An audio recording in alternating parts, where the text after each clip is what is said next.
Hi,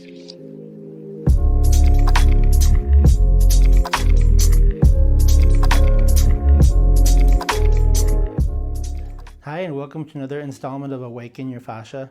Today I'm going to take you through a flow that really helps me, say if I'm sitting at the computer for a long time, or I feel a lot of mid-back tension at times because kind of a long waist, a lot of my tension builds in my mid-thoracic, but people who are at the computer or driving, or just a lot of this forward head dropping, the mid-back will just kind of close down. So this flow is going to help you release tension.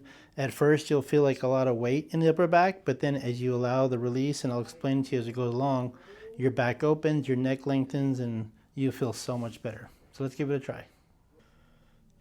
So here I'm starting with just my legs up the wall and my hips as close to the wall as possible. And what I'm doing is just tapping into my breath and giving myself the ability to calm my heart and my ribs and my back down into the mat. Once I feel that release, now I just go into kind of a splits, and it's using the wall as support. So this series of releasing the back often comes from tension that builds in the back, but also goes down the sacrum and into the groin. So by releasing the groin and opening the front of the hips, that's going to help free up my lumbar. So I do a few of this releases, and you can see my legs go a little further each time. Now I'm going to bend my legs, and as I begin to build into a bridge, I'm only going where my spine is ready. So I curl my tailbone, press the feet into the wall, and reach the knees to the ceiling. Inhale, exhale, roll down. And you try it a couple times, and each time you'll get a little higher, or you may want to stay a little lower, depending on where your back tension is at the moment, what your range of motion feels like. Just listen to what's appropriate. Only go as high as your spine feels ready to curl up. The higher you go, the weight will shift onto your upper back between your shoulder blades. You're not going to the neck, you're making sure the weight stays below the neck on the upper back. Now I'm adding a leg lift to create a connection between my hamstring and my heels. So releasing the upper back means also creating support through the lower legs, which is the hamstrings to, we call it the sits bones to heel connection. So while this is not necessarily a stretch, although it may be for some, it's more a relationship you're building to take the tension out of your upper back. Often we'll say if you're releasing tension somewhere, your body's going to look for support somewhere else. You want to create that.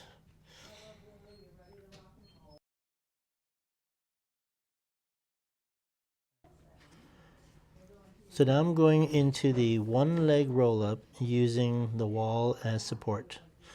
And the great thing about this practice is that as I press my leg into my hands and use my left foot into the wall, that's actually helping me, my mid-thoracic, relax so that I can move to that area, because that's where the tightness is.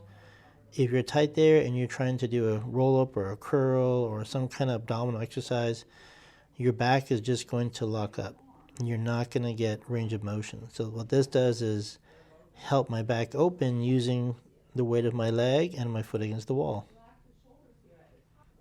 So I've switched legs, and now I'm using my left leg. And one thing I noticed on using the other side is that it absolutely feels a little different, not as connected.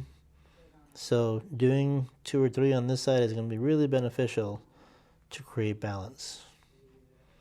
Remember that the body is always looking for homeostasis. And so if one side is not doing its work, the other side will take over. So this is helping me use both sides evenly, therefore getting my back to release all the way up and down. So I'm going to move a little closer now to get at the wall and have my feet about a foot off the floor. I'm going to do a tensegrity spiral.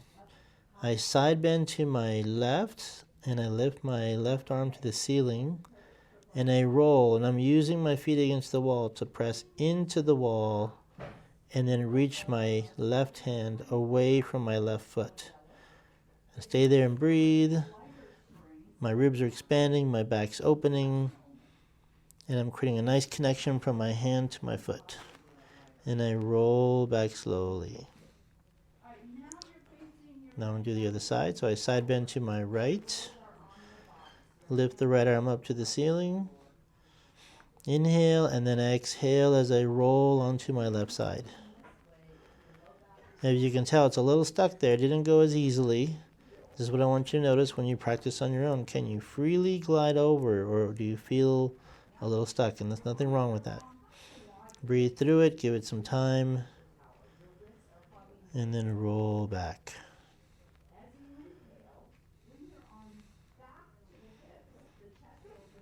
Okay, and do one more time each side.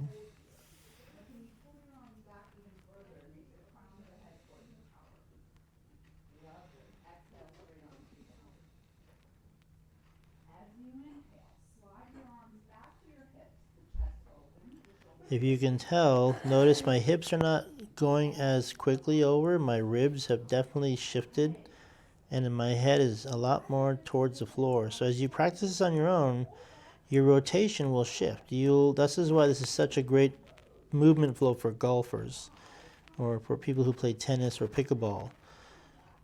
Opening up your ribs for rotation will only give you more power when you're swinging through. So even though my hips did not go over that quickly on this direction again, my ribs definitely moved easier.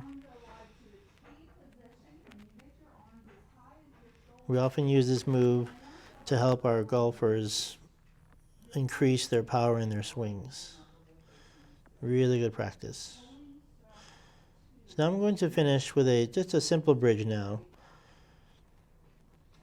Using my feet into the floor to curl and lift my hips.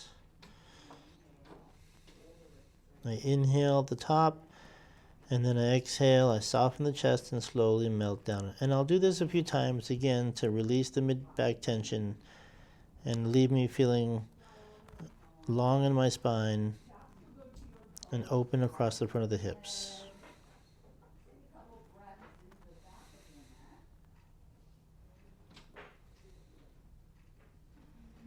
Now I've just finished with some breaths to help me settle my spine into the mat.